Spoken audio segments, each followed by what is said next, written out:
Rescued is a podcast of conversations with rescuers and those who've been rescued. It's about the lessons we learn about ourselves, the places we go and why, without judgment, to help us have better adventures, manage risk and deal with the unexpected. The following episode touches on subjects such as trauma, mental health and suicide. So please take a sec and consider who's listening, and that includes you. And remember, if you need to chat things through, you can always call Lifeline on 131114 or visit beyondblue.org.au. In 2022, over 3.7 million people from Australia and overseas visited the Blue Mountains, the most visited national park in New South Wales. They're drawn to the dramatic clifftop views, deep valleys and diverse habitats that stretch over the 1 million hectares of this World Heritage Sandstone Plateau. A landscape that is constantly being carved by water and reveals itself through waterfalls and canyons. Today, I have the honour of welcoming back to the podcast Matt O'Brien, who in the last episode shared his powerful story of life within his 17-year policing career, most of that within police rescue in the Blue Mountains, and now his challenging journey outside, where he's advocating for better mental health outcomes for emergency services first responders. If you haven't listened to that episode, I strongly recommend you do that first. So pop out and then return back here. In this episode, Matt's going to take us inside Empress Canyon, the most popular of the Blue Mountains canyons, during a regular day at work when he found himself moving from rescuer to needing rescue. Matt, welcome back to Rescued Podcast. Thanks very much for having me back on. Oh, it's so good to have you here. Thank you again. In the first episode, you talked about your early days as a kid, growing up and finding the bush and falling in love with wild places like that. Why don't you jump forward a little bit and talk to us about how you discovered canyoning and how you first got into that? Yeah, it's pretty hard to avoid it, I guess, living in the Blue Mountains, but it started to grow as an extension from bushwalking. Natural progression to the vertical world, and that's how I really started looking into it. And obviously there's a lot of that sort of activity going on around us, and as I think I mentioned last time, watching some of the other police rescue operators at work going out and doing these sort of activities, and it just sort of naturally caught my attention. Because you were a general duties police officer at the time, weren't you, when you first came to the Blue Mountains? Yeah, that's right. Yeah, started off in general duties and progressed through to becoming a rescue operator, which was a really good fit for where I wanted to go. But yeah, the canyoning side of things actually really was, I guess, what drew me in really intensely into that line of work. And I still look back at those days fondly because they're parts of the world that not many people get to see, and they take a bit of effort and a bit of know-how, but you can certainly go and enjoy something that not a lot of people get to see. So how would you describe what a canyon is? Because, a lot of people might think, the Grand Canyon in the States, it's this big, vast valley, but ours are really different. What does it look like? What do they sound like? And what do you see inside a canyon? Yeah, I've actually had to do this officially in reports, investigation reports and that as well for coronial matters, where you've actually got to try and explain the environment that you're in or that person was in to a court or to a coroner who would have zero exposure to that physically, but you've actually got to try and explain it. So it's not easy. I usually end up talking about it being a slot through a rock, and it's a waterfall that goes over the edge of a cliff, typically. Then you talk about the large catchment areas that actually make that over many years and that natural water flow, and then it just carves that slot deeper and deeper and deeper through that cliff line. And then you end up with these sort of majestic little waterways that work their way down through a deep slot in the rock. Yeah, they're quite hard to explain. When you say slot, how wide are we talking here? Yeah, so some of them are, quite constricted and quite narrow and quite deep. Others certainly are more broad.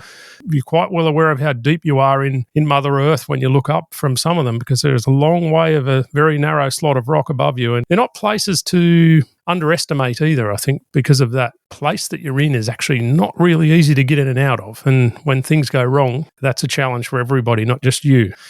They're certainly a place that you can go and enjoy, and the picturesque nature of them and just being in somewhere like that it's just so foreign to what's, maybe even 2 or 3 kilometres away from you. There's a whole bunch of coffee shops and you can be in this whole other world. I guess that's what, people love about them. Yeah. So what do they look like inside? Like what colours and what do they sound like? Yeah, well, they can be quiet and then they can be really loud, depends where you are. So the water flow is usually the determining factor of that, other than a few birds that you might hear on the outside or a bit of wind. But the colours that I remember actually are those beautiful greens and that bit of sun bursting through. Yeah, it's etched into my mind, I think, some of those greens, that particularly up in Clostrel and places like that. Yeah, it's like a green filter gets put over, when you get a bit of light coming through, because you mentioned that when you look up and you realise how far down you are.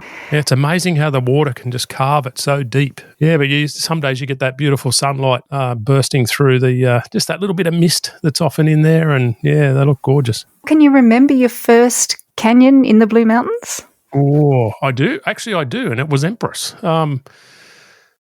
I started canyoning with another general duties guy. Actually, it wasn't a rescue operator that took me out. Yeah, he was an avid rock climber that he did canyoning on the side sort of thing, and he wanted to take me out. And we actually did Empress in not in wetsuits. That's what I do remember. It was old school. It was wool jumpers under a bit of a Gore-Tex, and off we went. And he promised me it would only be short, and we wouldn't be cold for too long, and away we went. Yeah, those were the days.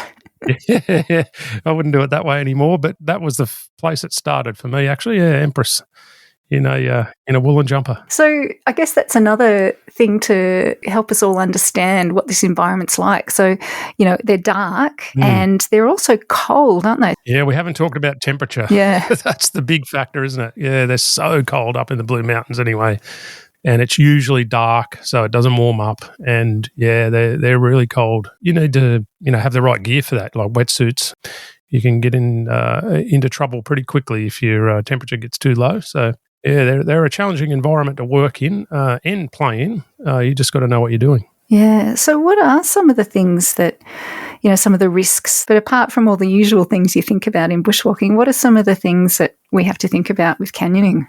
Yeah, well, because you're introducing usually a vertical element. So, essentially they're a canyon because the water's flowing down through something. So you've either got fairly decent scramble downs, water jump-ins, or abseiling. So there's usually that element to it. So whenever you introduce heights, you introduce that risk of falling, and there's the primary issue. But the other factor that always plagues canyons is they're dark and wet. And rocks, when they're dark and wet, are slippery. So everything's slippery. You're not just walking on slippery, wet rocks. You're actually in water, and sometimes it's that deep you're actually swimming. Yeah, and doing that with all the gear that you actually need to get through the canyon is a challenge as well from a weight point of view. And obviously some of it needs to stay dry. You've got to factor that in as well. It takes you into a different world, a magical place. Yeah, absolutely. And some of them are so different, Some of the more open waterfall type canyons out in Kananga are very different to the deep slot rock canyons. They've still got beautiful views. It's just a different view. Massive thanks for the support from the team at Paddy Palin, who since 1930 have been leaders in travel and outdoor adventure. In fact, did you know that Paddy himself, a member of the Sydney Bushwalkers Club, was a volunteer in the original search and rescue arm of the Federation of Bushwalking Clubs in New South Wales? Nice one, Paddy. Can you remember the day that we're going to look at, how the morning started or how the shift started for you? I do remember there was some really isolated but quite severe storm cells come through. So for me, it would have just been any old day. And if I remember rightly, I think I was actually heading home after finishing up in the late afternoon. So the reason I remember the storm activity is because when the job came in, I thought to myself, oh, wow, like there has been some hectic rainfall up here in patches, and knowing what that can do in those canyon environments. And straight away that set alarm bells off, because, you get jobs in canyons from time to time, and they're usually more challenging than routine remote area jobs just because of the environment. But this particular day, I do remember straight away thinking, wow, this is going to be a big job because of the rain that we'd had. And sure enough, it was. And was that unplanned, like unforecast rain? Was it one of those sort of random storm cells that came through unforecast? Yeah, look, I think it was a possibility, but, like the mountains weather can be, like it's an afternoon of possible storms can mean sunny, or it can mean what we got. It was definitely pretty full-on rainfall, like isolated storm activity with some heavy downpour sections. And that's usually something that canyoners are pretty switched on to, isn't it?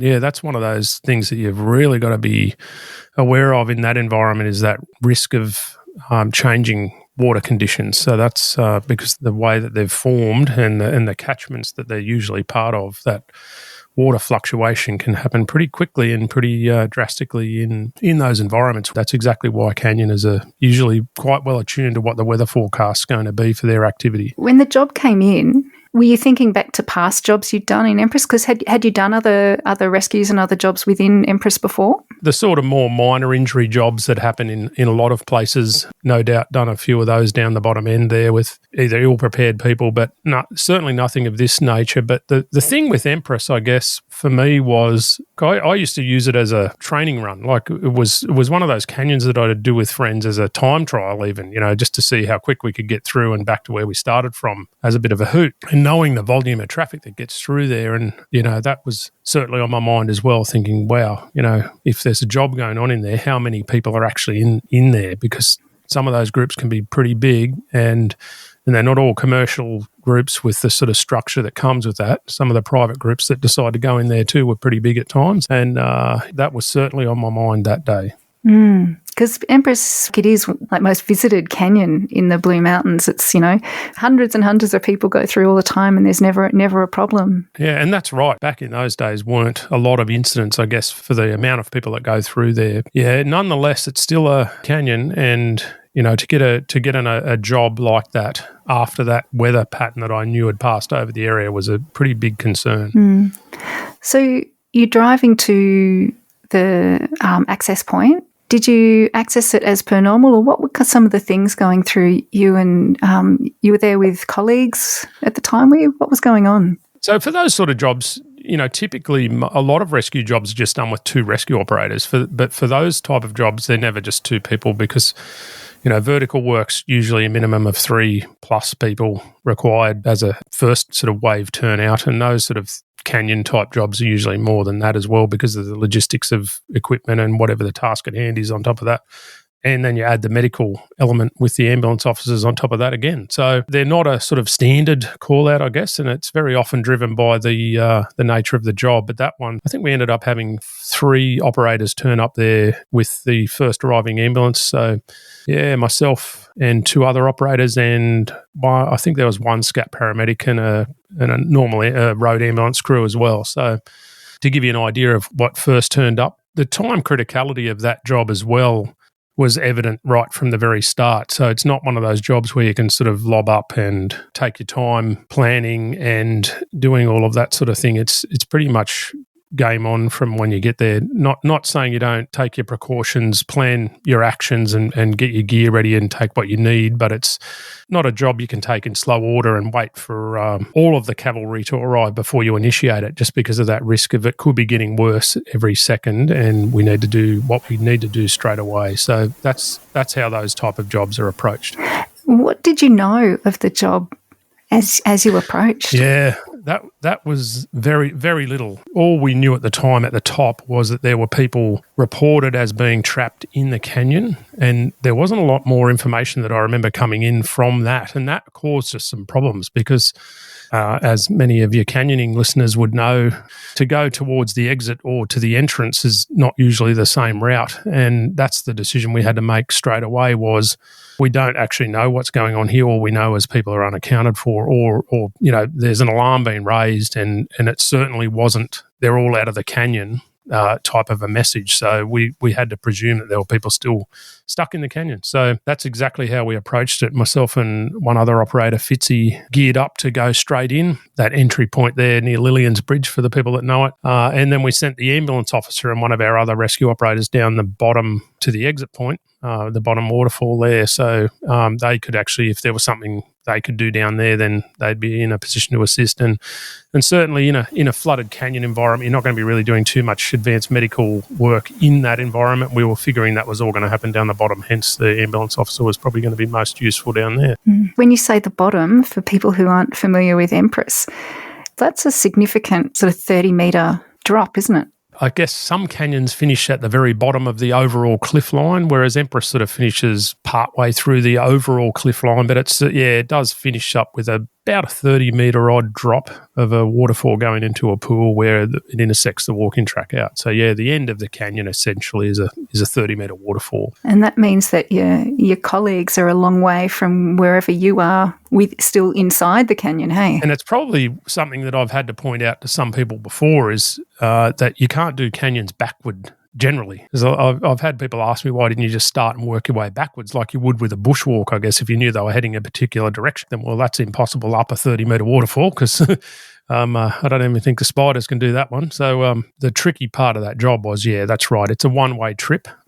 So we sent people to the end and then we started working our way in from that one-way start point. And what did you see when you first got in at the bridge?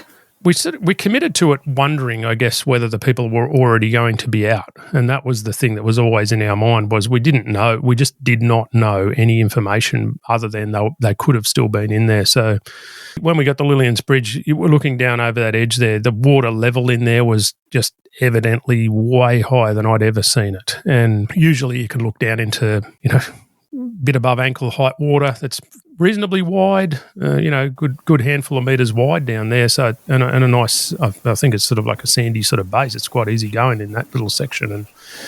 And but looking down there this time around, it was not that at all. It was not clear water. It was deep. It was fast, and you could hear the thundering water that you normally probably couldn't even really hear at that point.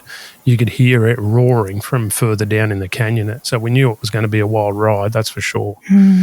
And so committing from that point, I think we did go in off an 11 mil fixed rope at that point, just in case we had to get straight back out of there, as a bit of a backup plan to get ourselves out. But, the hard part was not knowing any information. All we could really keep doing at that time was just keep going forward. And radio communications and things like that are problematic in those environments. There was a big team effort overall, and there were a lot of people arriving that we wouldn't have had any idea about. Going forward, I remember, having done that canyon, I don't know how many times I would have done it. I might have done it, 20, 30 times overall in the years that I was up there, and, quite familiar with it, but it was really different on this day. And I think I'd spoken to some of the more avid rock climbers and people in the community that I know were quite extreme people.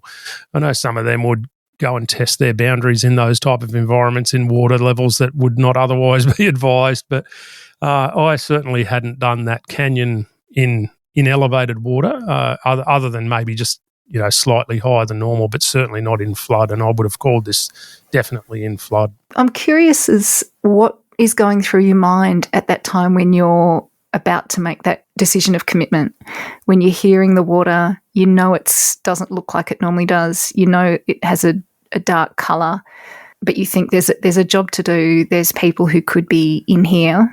Yeah. The problem at that point is all of that stuff's going through your head is, are there people just out of my sight that are in desperate need of help? And looking at the height of the water, that could have been, it was really evidently could have been the case. And you have no real option other than to plough forward if it's at all possible in that sort of scenario. So, and this is where I guess you end up pushing some of the boundaries that you would always advise someone else that you wouldn't do when you've got a potentially savable life. It always extends the parameters of how far you'll push those boundaries. And this one was really much in that basket where we had to presume that there were people just around the corner that needed help, and that's why we were there. So it does certainly make you assess your situation a little differently to what you would do if you were there socially, if I would call it that sort of comparison. But yeah, it was very much in our minds. We talked a bit on the way in and a little bit in the early part of the canyon. But what became really problematic towards the little constriction point was the noise. It actually made communicating almost impossible just between us because it was so loud. We were literally sort of yelling at each other just to communicate anything. So to have a detailed conversation about anything at that point was virtually impossible. It was just too loud. And were you moving through normally the way you'd approach each obstacle? We were down to that point and we were able to sort of scramble around the edges of things and move forward fairly safely up until where the water goes through a fairly tight constriction into the final few pools. And I remembered thinking there was a point there where we got to, and I thought, once we commit to this, there's no coming backwards to our emergency exit point. Once we've committed around this corner, there is no way we can come back. And that was in my mind, certainly not knowing what was actually around the corner, and was it even passable, or could we even go down that way? We didn't really know. But the thing was that we didn't have any magic message come to us to say everyone's fine, you can backtrack and get out of there. So we just had to keep ploughing forward, thinking, this job is still on until it's off. So that's really how we had to approach it. And, with a crew of 2, we were a little limited with what gear we could take. And back in those days too, talking about the advancements in swiftwater rescue techniques that are in play these days, this was very much in the infancy of those advancements. So some of the techniques and things that I learnt later, I guess, might have changed some of the approaches of how things were done on that day, but we weren't there yet. And actually this job, and I know we'll get to it later on, but this job actually did initiate my involvement in some of those discussions to where things have ended up today. And it's a hard path to have had to have trod to get that progression. It's expensive training, it's dangerous training, and it needs a whole bunch of new gear and techniques that aren't necessarily in the existing rescue manuals. So it's one of those things that was fairly hard to grapple with as a point to go forward and better the capabilities of the unit with. It was definitely problematic. I do remember there was a log jammed down in the water that we could still access fairly safely just before the final constriction point there. So the plan that we came up with, it wasn't much of a plan. It was about as good as we could do with what gear that we had. Still going forward was literally for me to get hard tied into a belay point at that position. And that was not normal. So normally you would just go forward to this little rock cutting where you sort of straddle a bit of water flowing, maybe 10, 20 centimetres deep between your legs and not much wider than the width of your shoulders. A nice and easy little scramble down, and then you jump into a nice pool. Well, the water going down there was really deep, really loud and really fast, and it certainly didn't let you tread where you normally trod to pass through that section. And knowing that, it was always a risk of getting washed, knocked over by the water. That was any type of slip or fall in there, you were just going to go straight into that powerful water. There's no stopping you getting washed away then. So we only had 9mm ropes, thinking that we weren't really configured for any heavy sort of rescue implementation because there was only the 2 of us, so we were a bit limited with what we had. But the idea that we came up with on the day was I would tie into one end of that 60-metre line that we had to do the final waterfall. For those that aren't familiar with it, so 9mm ropes usually used doubled up, so you can pull them back down from whatever top belay you've used, and so you abseil on 2 strands of rope. So we literally used a single strand of 9mm onto me, and the idea of that was, and mind you, as I try to explain, we were trying to communicate this by screaming at each other's ears so we could explain it and both understand it. But the idea of it was that I probably needed my hands to scramble down through the slot, so I couldn't really abseil myself. So therefore it was configured that he would belay me down so I could have my hands free. But the only plan that we really had was if I slipped over and got knocked into the fast-flowing water, that was just pretty much just going to wash me downstream. And we didn't really know what was around the corners at that point. And as I said to him at the time was, if I get knocked over and get washed downstream, and we were both very well aware of the fact that 30-metre waterfall was only around the corner, and we couldn't really predict what we were going to face when we went around that corner in the canyon. And if I get washed over, you're probably going to feel a really big jolt, which will be me going over the waterfall. You're going to have to belay me down as fast as you can because no, I've seen that waterfall in high water, not being in it. I've seen it from down the bottom and it's pumping. Like there's a lot of water going over that waterfall, and abseiling down it in normal conditions is a beautiful experience, but you wouldn't want to be in there in that thundering state. But we weren't too sure whether 60 metres of rope from that position was actually going to be enough to account for that 30-metre drop plus the rope that we were using back to his belay anchor point. So we did also have the contingency of me having to cut it off. I guess the benefit of the situation we're in, we didn't have time really to think about things too much, other than knowing what we were there for and having to keep going forward. So I think if you had time to sit there and think about that as a plan, I don't know that too many people would go through with it. I don't think I would in retrospect either, but yeah. Wow. Just so we have a better understanding, what time would it normally take just to say an intermediate group of, say, 6 people, to move through the canyon on a good day in normal flow? Yeah, to move through it, I guess you'd probably be looking at a couple of hours. Like it's not a long canyon. You're stretching my memory now. We used to time it from car park to car park, and I think it was about an hour and 45 or something like that we could knock it over in. The thing with it is it took us a long time to move safely, a lot more consideration going into what we were doing. But the other thing that pushed us quickly was the notion that, there were potentially people in a lot of trouble just ahead of us. And we were also concerned that the water might have still been coming up. That was the other consideration we had in there was, is this water still rising? And because we were moving pretty quickly, we really didn't have time to have a reference point and look at something and then re-look at it in 10, 20 minutes. Again, it wasn't much of a plan. And I do remember saying that he, after that arrangement of, if you feel a big jolt, you're going to have to let me go because I'll be probably hanging in the waterfall, was don't let it too tight on me, because I knew I had a couple of jump-ins coming up.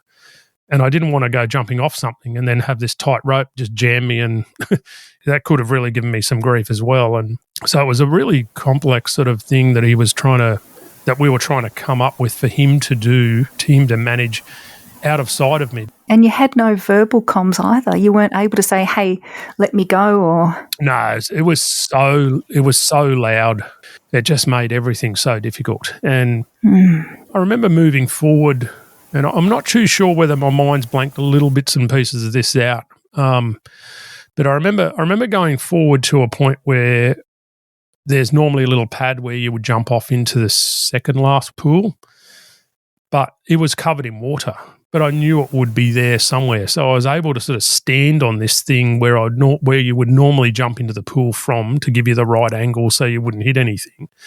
And I'd done it that many times. But when I got up there, I looked down and went, oh my God, like normally you're looking at a pool of water with a nice rock shelf to its right side. And I remembered looking down there, just looking at all this white churning water and not being able to see the rock shelf where you'd normally get out on. It was just covered in water. That you couldn't see what was normally down there. And I'm not too sure whether it was just that muscle memory of repeating what I'd done so many times that I really didn't stop and think about the conditions of the water in the pool, the water dynamics, and how aerated the water would be, the flow of the water and all that sort of stuff. I don't know whether it was just because I'd done it so many times, but I didn't really see too many other options at that point. And I certainly dragged down enough rope to jump down and did exactly that, like I'd done, stacks and stacks of times before. But as soon as I landed in the water, I knew it wasn't right. And from that point too, that was about when I finally had a little bit of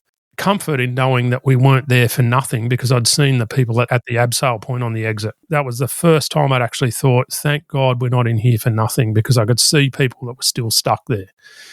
And I guess for me too, that fueled that sense of urgency as well. So, there's probably a stack of things going through my mind. Is what condition are they in? They need help. You could see how high the water was. I could see them sort of trying to stay up out of that main water flow that was just pumping over the edge of the waterfall. It's normally quite subtle, really, and committed to it. And as I said, I couldn't see or communicate with Fitzy at that point in time. So all I could really do was dragged through enough rope from his belay, just nice and gently, so he knew I was progressing forward, and jumped into the water.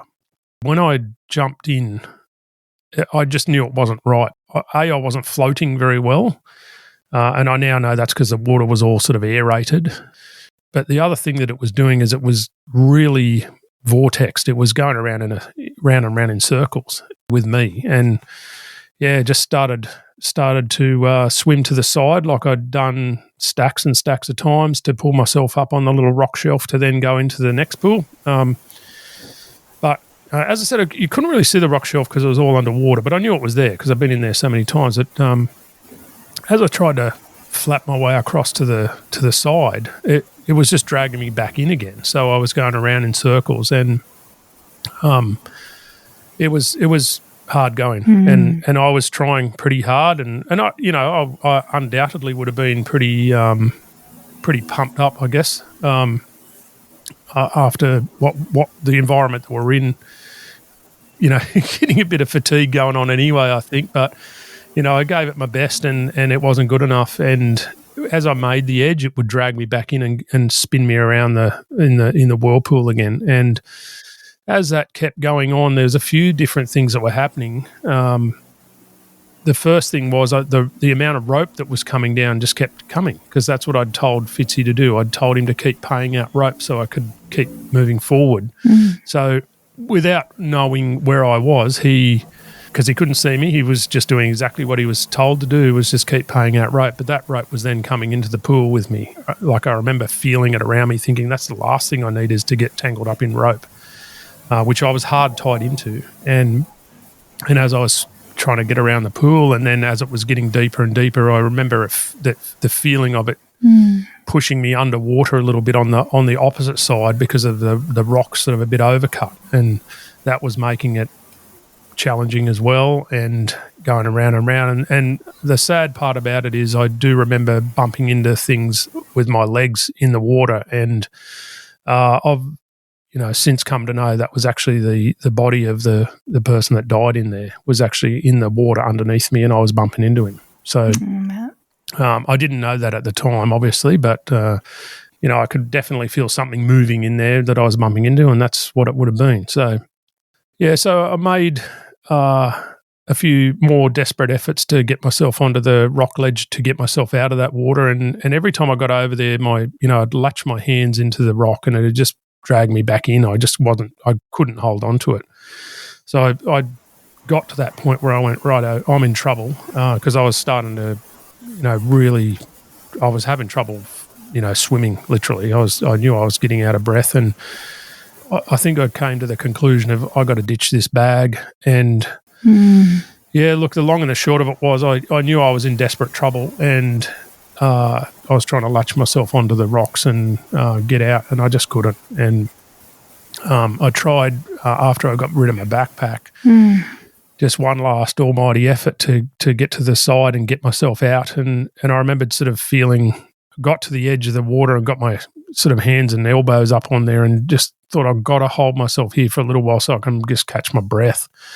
I've no doubt I would have been wondering how many more laps of that pool I had in me, because I remember I was worried.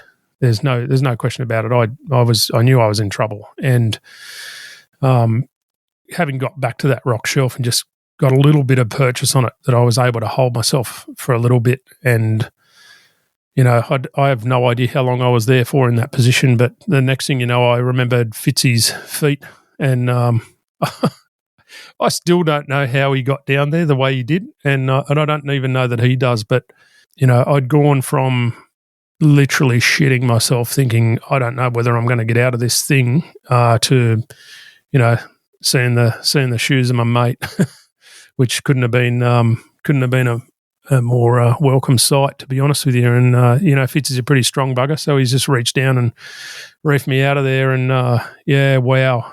And I found out later on that's literally what happened to the gentleman that died in there. He was in the group. He'd let everyone else go first because of the limited space. The normal water height, they would have been able to accommodate them all at the exit abseil points quite comfortably, but the height of the water just didn't leave much rock perch there at all. They lost a lot of gear. I found out later on, a lot of their gear got washed off. I think they had one harness left and some ropes. So they had got a couple of members of their group that weren't injured down, and they were tying the harness on the rope and they were pulling it back up. Wow. While still knowing that their friend... They would have been in there for, could have been 2 hours. I don't know. It would have been a long time. It really shows how quickly that flip happens, and how dynamic the environment and the actual work that you did in rescue, how everything changes in a second, everything changes in a heartbeat. Yeah. And at one moment you're focused on the people at the end and the fact that they, even from the beginning, they might just be around the corner. Yeah, that's the whole job was like that. Yeah, to then suddenly all you can think about is keeping your nails on the rock platform to stop going back around again. Yeah, exactly. Is there any words you can put on what you were thinking at that time? I'd never, ever felt as desperate ever in my entire career as that point in time. Like I really do remember thinking, I don't know that I'm getting out of this. And it's probably lucky I didn't know that was a person that had drowned that I was bumping into under my legs, because it probably, I wonder whether or not it would have made me think, oh, you don't get out of this one. and that could have, made me give up earlier, maybe, I don't know. You start to become comfortable with that position of, I am the only chance these people have in some of these jobs that you go to, because literally there's no one else to call. Like, you're who they call when things go wrong. It's not like you've got a number to call when something goes wrong for you. It's a funny position to be in when you're that last call. Thinking back about it, it was probably good to know that we had actually made the right call. Do we all go down to the bottom waterfall to find out what's going on and then come back and go into the canyon if we need to? Or is that time going to cost a life or more? It's actually not all for nothing, and we're not in this shitty, dangerous environment for no reason. We're here because people actually need us to be here, and that was, I guess, a good feeling. But yeah, it is one of those things where, you go from thinking you're there to help someone to thinking, shit, I don't know whether I'm getting out of this. And that all would have happened in the space of 20 seconds probably. So Fitzy's boots and his big fists come down and drag you up out of that pool. You're now draped on the edge, dripping, catching your breath. I do remember saying to him, I thought I was fucked. I actually thought I was toast. But from that point, we're still in a canyon. We're still wondering whether the water's coming up and the job's still going on. So, I wasn't injured. I was exhausted, but that's when you've just got to crack on with the task at hand, I guess, and that's sort of what we did. Pretty sure, I went over first and just confirmed what was going on. The lady that was there was injured. She was in a lot of pain, and the guy that was there, he basically then told me, my brother's in the pool. I think that's, literally what I said to him, like, what, just there, like where I was, and he's like, yeah, just like that. And, that's when I straight away have gone, oh my God, like there's someone missing right at our feet, literally in the water. That's when we sort of had to think about what's the circumstances of this other element that we're now aware of. And, I had to have that hard discussion with him about how long ago it was that he last seen him. Yeah, I can't remember the figure that he said, but it was not a survivable time frame. I had to literally say to him, there's no way he can be alive, which was probably a pretty hard thing to hear from a police rescue guy that's just lobbed up and might have been the only hope. And I remembered thinking a few times there, I didn't know whether there was going to be like a flash flood type water movement come down there at any point. Like, I'm just thinking, is that a possibility? How much rain have they actually had in this catchment? What's the water doing? There's all those things running through your mind. How urgent is it to get out of here? It's tricky when you're just coming to terms with the fact that you think you nearly drowned yourself, and you're trying to have those discussions with people in there. And as you've sort of pointed out, like I've gone from thinking, oh yeah, I'm here now, I'm going to be able to help these people, to I think I'm just about to drown, to then back into, no, we're here now to do this rescue mode. So it's a pretty big flip change in a very short space of time. And it seems to also give a bit of a nod to that compartmentalizing or just, okay, I've got to flick in, I've got to flick out, I've got to flick on, I've got to flick off, or I'm just going to not think about that for now because I've got another thing to do right now. If it was anybody else in any other sphere or environment, you go, I need to stop. I just need to gather myself for a bit here. That's right. There's not too many jobs that you can nearly die at a day at work and then just have to crack on and keep going, is there, I guess? So how did you crack on then? What happened next? The gentleman, we got him down, top belayed him down, and the lady that was there, so I put her injured shoulder on the outside and just put a lanyard to both of us and abseiled us both down together, and then Fitzy came down. So that was sort of how that wrapped up, I guess, and down to the Ambos. And there were obviously stacks of people there by then because a fair bit of time had transpired from when Fitzy and I had made that commitment initially to going into then all of those resources that had turned up in the meantime. And they were probably wondering for this whole period of time, they'd lost contact with you as well. They didn't know what was going on inside either. Yeah, I think I've had this discussion with my old rescue coordinator at one point about, because he was on that job. Yeah, I did actually wonder that, and above him too, you know, the bosses that were involved. I'm sure over the years I gave them all a scare or two from some of the stuff that I'd gotten involved in and been uncontactable for a period of time for, but no more worthy than that one, I don't think. So the Soddies, the Ambos, they take care of the party. Yeah. You guys start packing your gear back up, and you start that slow climb up the stairs to get back up to the conservation hut. Yeah, slow, cold, wet, heavy climb. Yep. Yeah. What time of year was this, by the way? It was a couple of days before Australia Day, so it was in peak summer. But obviously we'd had that rain come over and stuff. So who knows, in the Blue Mountains, it could have been 5 degrees, but I actually don't remember, to be honest with you. Yeah, I don't really remember. Well, let's touch on that. You said, you know, a few times, oh, it's a bit hazy or it's a bit foggy there. And it seems that that's got a connection with PTSD, with post-traumatic stress, with, you know, the ways that people who've done jobs like yours respond. Are you able to talk a bit more about that and what your experience of it is? Yeah, I've learned a lot more about it in the last couple of years since I've started all of the treatments and stuff that I'm doing at the moment, about that effect that it has on the brain, and sometimes that chronic cortisol and adrenaline issues actually physically affect your brain. It's not just this, you know, fuzzy psychology type thing. It's actually a chemistry change in your head. And one of the things that I've definitely noticed, and I certainly notice it with other people that are in similar situations to myself, that concentration and memory are shot to shreds.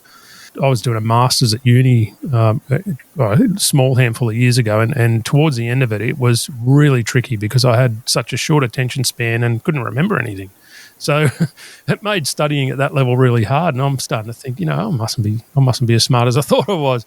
I'm not up for this, but you know, it definitely takes a toll on your memory and cognitive function generally. Actually, it's a bugger of a thing to how the impacts that it can have and how it can affect your life.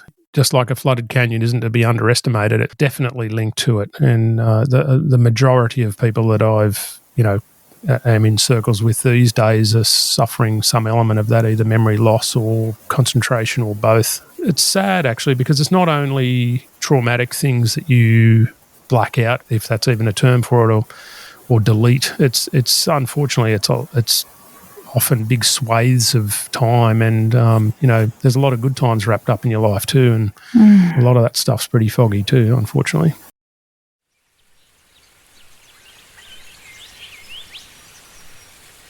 Do you have a personal story about an incident or rescue during an outdoor trip when something didn't quite go to plan? Maybe you got lost, injured, let down by some gear, preparation, or something else. Look, honestly, it can happen to any of us at any time, regardless of how experienced we are. And it's by sharing these stories and tales that we can all learn and help to avoid them in the future. So if that's you, I'd love to hear from you. So please drop me an email to rescued@lotsoffreshair.com. That's rescued with a D.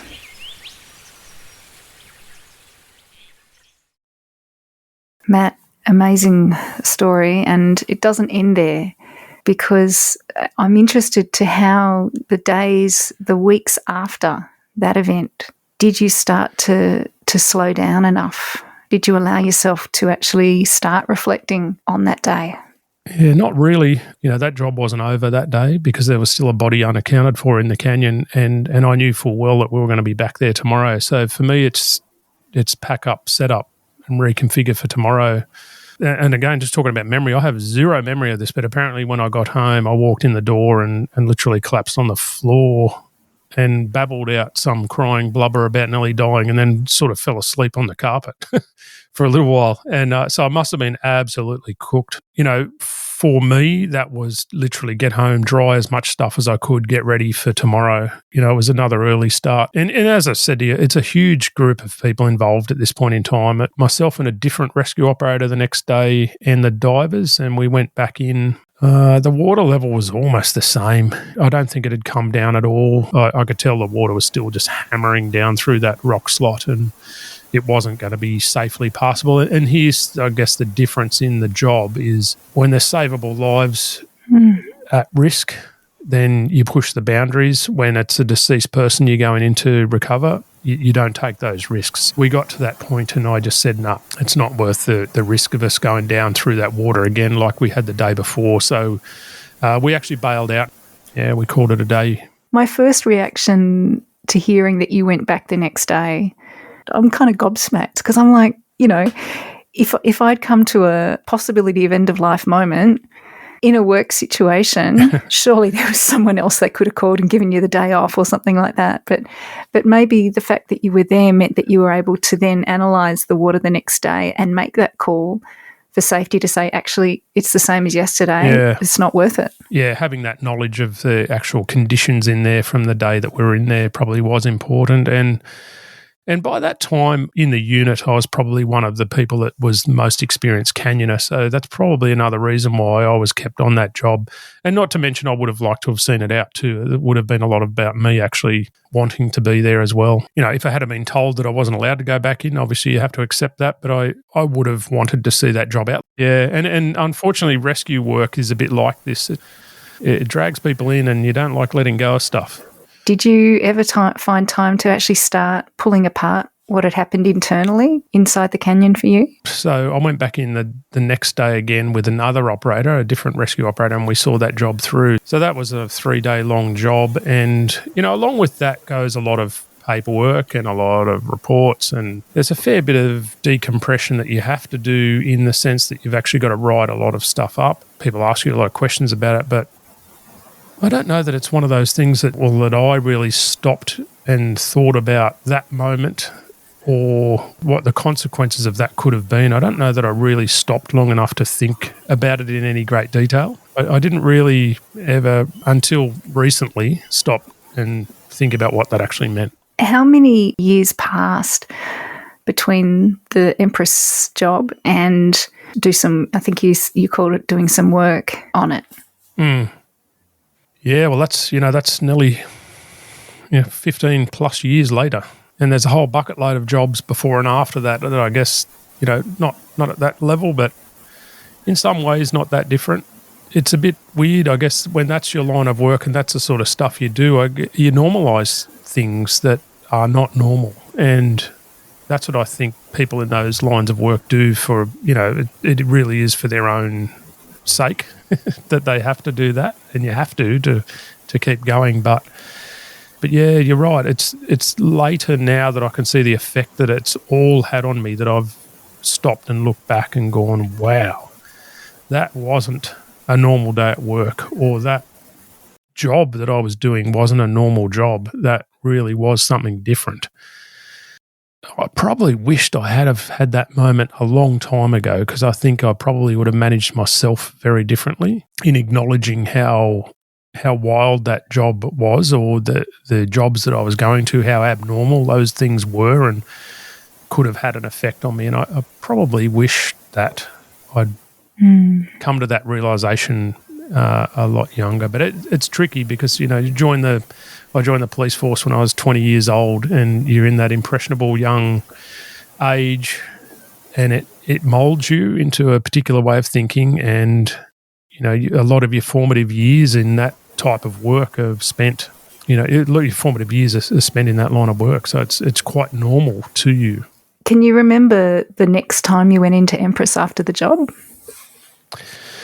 I've only been back in there once since, and I think that's intentional. I certainly stopped doing it socially, and I think I took a group on a training day through there once to show them what had happened. I don't know that I ever went back in there again. I think it's actually in my little things that I want to conquer in the future. I think I probably would like to see myself go through that thing again and prove to myself that I can still do it, but I don't know whether I need to either. It certainly took the shine off it, and, even just as a little thing that I had problems with many years later was the sound of helmet grinding on rock. And that little sound, when your helmets touch the cliff or whatever, and you get that little grinding noise on your helmet, that was, I didn't know what was going on at the time, but it was triggering something there that was starting to rattle me. You don't really know what's going on at the time, but that's one example of one thing, and then a few of those things start to happen and build up, and next thing you know, you got a whole bunch of these little things that are subconsciously reminding you of stuff that you'd rather forget. Yeah. And sometimes it's through senses that you might have been a bit oblivious to at the time, of your five senses. It could be Absolutely. A smell or a sound or a sensation or something like that. The thing that stands out to me, well, there's lots that stands out to me about this, is how quickly things change in the bush. Yeah. And how all of our adventures and our experiences, even if we're just going for a bushwalk we've done a million times before, through a canyon we've done 50 times before, or whatever it is, there's always that element of the unknown and the element of contingencies and consequence, and how can we always be prepared for the thing we don't expect, and that's what adventure is, the definition. It's like any activity with an unknown outcome. It'd be boring without that, right? Life would be pretty boring without adventure. Yeah. Exactly. Yeah. So it does make me reflect on how can we be better at adventurers? How can we be better outdoors people? And even in places that you're very familiar with.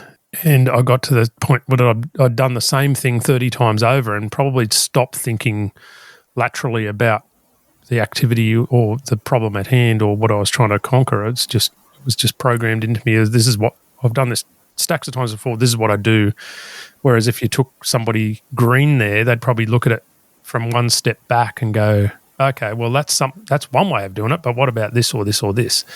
And I think sometimes when you're under the pressure that you can stop thinking that way. It takes a bit of effort, I think, to make sure that you stop and think about it rather than just doing what you're programmed to do or, what you'd seen other people do or whatever. There's always that potential of one slippery rock or one wrong turn or one flat battery or one something that you were relying on not working out for you, and you're in a whole new world. It's a different day for you when that stuff happens. Matt, thank you so much for taking us into Empress and for letting us understand or try to understand some of what was going on that day for you and for Fitzy and for those people. Thank you for just your humility and your ability to and willingness to talk about it. Yeah, a lot of people wouldn't be willing to do that.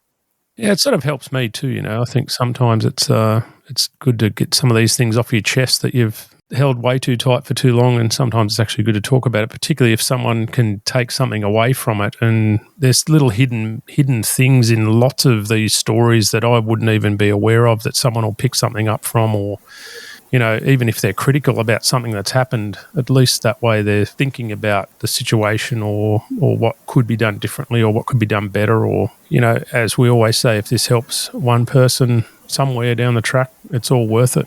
It certainly is. Before I wrap it up, is there anything else you wanted to add or anything? Make sure you check the weather. Well, that's the thing. One thing changes. Yeah. The rain came quickly and it changed the conditions. And for you, the change happened when you went from, oh, yeah, they're just around the corner to, whoa, hang on. Suddenly I'm having to change everything about everything I believe right at this split second. Yeah, right at that moment, yeah. There's always that little element of the unknowns, and sometimes you can err on the side of it'll work out fine, or sometimes you can err on the side of caution and take a different approach to whatever it is that you're going to do. And I don't like people thinking that, you've got to over analyze things to the point where you just can't do anything. That's going to take the fun out of everything and the adventure out of things. And what I hope people don't take away from the messaging is that it's not about stopping you enjoying yourself and having fun. It's just make sure you really think about it, prepare for it, enjoy it. Go out and give it a nudge. Give it a nudge. Get into it. Yeah, that's right. But just make sure you do your homework. Well, Matt, where can people hear your voice more? Where can they learn more about the things that you're doing these days? They're probably sick of it after all of this, but I've got a podcast focused on emergency services mental health, which is called the Heart to Heart Walk podcast. There's certainly tales of the emergency services, and it's associated with a big walk that we're doing in the not too distant future, actually. So the Heart to Heart Walk 2023 is going to kick off on the 1st of July from Lambert Centre of Australia out near Fink and going all the way into Canberra. I'm contactable on Instagram, and there's a LinkedIn contact there as well. And again, I recommend everyone, if you haven't listened to episode 1 of this podcast, which is the first one with Matt here, he goes into a lot of detail about what the Heart to Heart Walk project is. Yeah, and his podcast is an absolute cracker. So go to your podcast app of choice and look up the Heart to Heart Walk podcast. And again, Matt O'Brien, you're an absolute gentleman. Thank you, sir. Thank you. Thanks for having me on. The Rescued podcast is produced on the unceded lands of the Gundungurra and Darug people of the Blue Mountains of New South Wales. I pay my respects to elders past and present and acknowledge their enduring connection to and care for country. Special thanks to our sponsors, Paddy Palin, and to Jen Brown for production support. This has been a Lots of Fresh Air production.